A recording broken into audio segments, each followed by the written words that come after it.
So hello guys.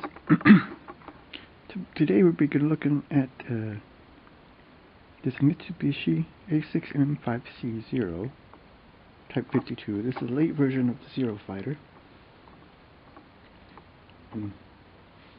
A later version of it. Not the type that was at Pearl Harbor, but that we'll be taking a look at next time because I have an unbuilt one.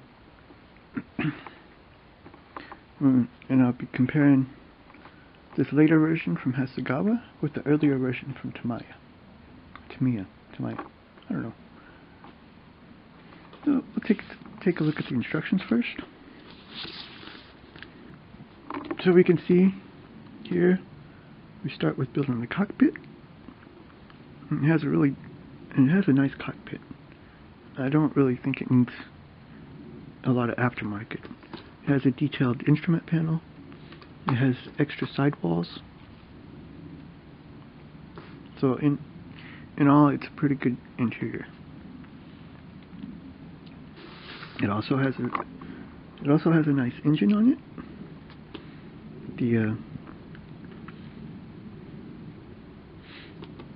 The two rows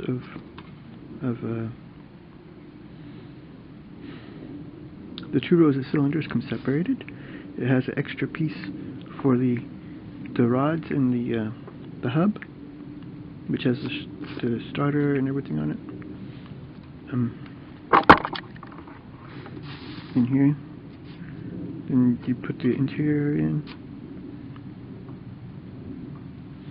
You put this the front of the nose on here, which has the 13mm machine gun in it. And step 4 is the wings. Putting the wings in with the instrument panel here. Oh, that's not the instrument panel. That's the headrest with the extra seat cushion that goes on it. The vertical stabilizers, you can see the horizontal stabilizer is molded in. Then here you do you put the engine in, put the exhaust on. You see 3 pieces, and then the hub. The cowling.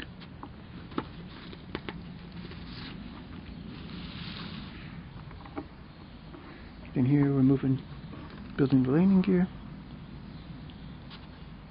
the drop tank. Then here we have the rear wheel and the door to it. Put the drop tank on. Here you have the flaps underneath, extra pieces. You can either put them in like this, there's a tab there, or if you want to put them flat, you can cut the tab off and lay it flat. Here you have the guns and the pitot tube. These are pieces for the landing gear. And here, you build the propeller, the hub. It has the separate pieces, which I find these propellers with separate pieces are a little hard to build, because you have to really watch out to get them straight. Sometimes they have little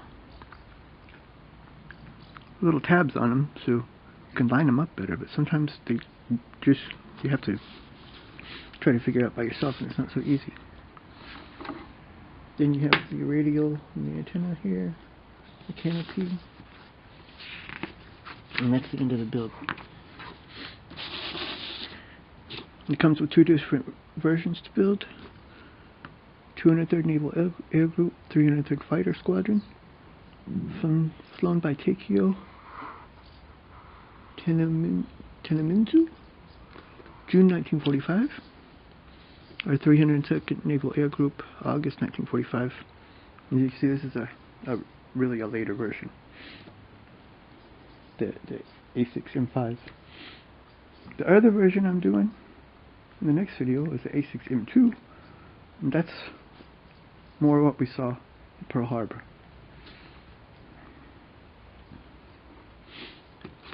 So all in all, as you can see, it's a pretty detailed kit. I don't think there's a lot of aftermarket you need for it. Here is the built version. The only complaint I have about it is really these decals. Probably going to be hard to see in the video, but like around the roundels, here around these red lines for the flaps, I put microset on them, and they turned out okay. But I don't know if it was because of the microsol or and stuff, because it's kind of sticky. But it looks like you can see lines around it from, I don't know if it's dust has settled or from the decals itself. It kind of looks like dust. But I cleaned it off. But it looks kind of, you can't see it very well from the pictures, but you can see it when you look at it. It comes with these cowling stripes. I'm not really sure what the cowling stripes are for. Could it have something to do with the lining up the guns with propellers or something? Maybe? Because they're in line with the guns. And see, it comes also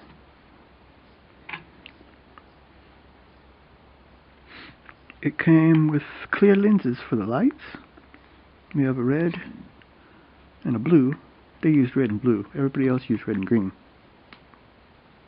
I don't know. I think nowadays everybody uses red and green though. In Japan elk. Also. But back then they used red and blue. And I just always hope I get the right light on the right side. I don't know. I'm pretty sure it's right. But I'm not. See, I did the under the side of the flaps. And this was an earlier one I built. I started changing this because I used light blue. And I started changing this to mix silver with a darker blue to make like a metallic light blue. Or metallic, more of a middle blue. And that's what I use now. I don't use this light blue for it anymore. Because I did a little more research. And it seems like they had a special coating that was different shades of this kind of a metallic blue. And not such a light blue. I also, the inside, you can't see nothing. But I used, it actually depends on who built on the manufacturer of the kit. I mean, of the manufacturer of the plane, what color the inside is. It's usually like a darker green color. I use a dark green from Revell for Japanese aircraft. But it's a nice kit. You see here, you have also kill markings. You have the